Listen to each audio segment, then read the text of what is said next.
আমাদের দেশে ওই যে ছাগলের বড়ি আছে না, এই ছাগলের বড়ি খাইয়া লিছে আর্জেন্টিনা খেলা ফাইনালের দিন। এখন যখন আর্জেন্টিনা হেরে গেছে তখন এইটা মনে করেন আর এখন আর অজম করতে পারে না। সোশ্যাল মিডিয়া, ফেসবুক, তারপরে ইউটিউব কোথাও ঢুকা যাচ্ছে না। সাতক্ষীরার এক নেতা হেতে হেতার নাতির বয়সী, নাতনির বয়সী এক মাইয়ার ধরা খাইছে হোটেলে।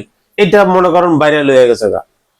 তারপরে আর্জেন্টিনার ফাইনাল খেলার পরে, বিশ্বকাপ ফাইনাল খেলার পরে আমার জানার মধ্যে তিনজনের কথা শুনছি আর কি। তিনজন মনে করেন হেতারা পরলোক গমন করছে, মানে হেতারা মরি গেছে কই খুশির ঠেলা, মানে আর্জেন্টিনার এত ভালোবাসে। তো সেইটা এখন মনে করেন ডাকি গেছে এই জামাত নেতার এই ঘটনার কারণে। এখন আমি ভিডিও করার উদ্দেশ্য হচ্ছে এটাই, এই বিশ্বকাপ খেলা উপলক্ষে মনে করেন কি পরিমাণ অনলাইন জুয়া খেলা হয়েছে, এটা নিয়ে কোনো মাথা ব্যথা নাই। এই যে আর্জেন্টিনার যে তিনটা মারা গেছে, মানে এগুলো একেবারে আর্জেন্টিনা এত বেশি ভালোবাসে যে নিজের ধরে লিখতে পারে না। হৃদরোগে আক্রান্ত হয়েছে, অ্যাটাক করছে, বিভিন্ন সমস্যা। আসল মূল সমস্যা হয়েছে কি, মানে আমার ধারণা আর কি, খেলছে অনলাইন জুয়া।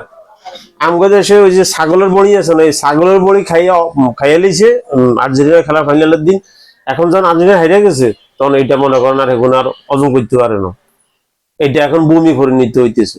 এখন কথাগুলা বলার উদ্দেশ্য হলো কি, আমারই এক রিলেটিভ খুবই অসুস্থ, তো সে এই কাজের সাথে মোটামুটি জড়িত আছে। এখন এটা তো বল মনে করেন প্রকাশ করে বলতে পারি না, এই অনলাইন যুগে প্রকাশ করে বলতে পারি না। খেলা তোমরা দেখো, আমরাও খেলা দেখি, তোমরা দেখো, সবাই খেলা দেখবো। খেলা বিনোদন, খেলাকে নিয়ে যদি তোমার সেই সামর্থ্য না থাকে, তুমি কেন ওই ছাগলের বড়ি কিনা খাইতে যাইবা? আর ছাগলের বড়ি কিনা খাই যে খাওয়ার পরে যখন তুমি মনে করো তোমার দল টল হাইরে দেবো, তখন এবার এই ছাগলের বড়ি তোমার বৃত্তি যে ঢুকছে, সেইটা মনে করো এখন কি হইব, এটা ভূমি হইব, এটা ভূমি হয়ে বার করে দিবা। ভাই মনের কষ্টে দুঃখে কথাগুলা বলা, আজকে বহু বছর যাবত এই দর্জি কাজ করি, এই নিজের এই পেশা লইয়া চলি, মাসে আবার সে 30,000 টাকা ইনকাম করতে পারি না। আল্লাহ আমরা তারপরেও বউ ফলা পাইলো, কোন রকম বাচ্চা আছি, ভালো আছি। কিন্তু তোরা কয় টাকা বেশি রুজি করি, কয় টাকা বেশি ইনকাম করি, তোরা কেন এগুলা করস? তোরা এগুলা করি এই সংসার, বউ ফলা পাই সব তো শেষ করলি, তাহলে লাভ রইল কি বলেন?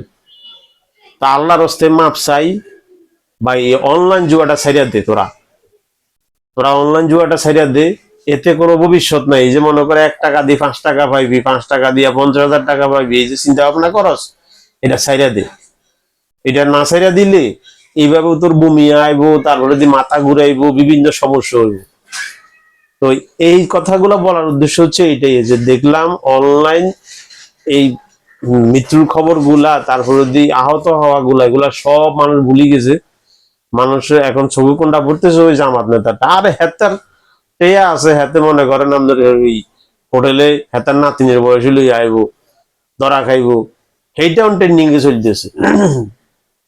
এটাও ট্রেন্ডিং এ চলতেছে। তো কথাগুলো এই জন্য বলা যে অনৈতিক কাজগুলা কেন হচ্ছে, কারণ আমাদের সবকিছু মিলাই প্রশাসনিক ভাবে প্রশাসন আরো যথেষ্ট পরিমাণ আইন শৃঙ্খলা মানে আরো উন্নতি করতে হবে অনলাইন জুয়া এবং এই নারী কেলেঙ্কারি ঘটনাগুলোর ভিতরে।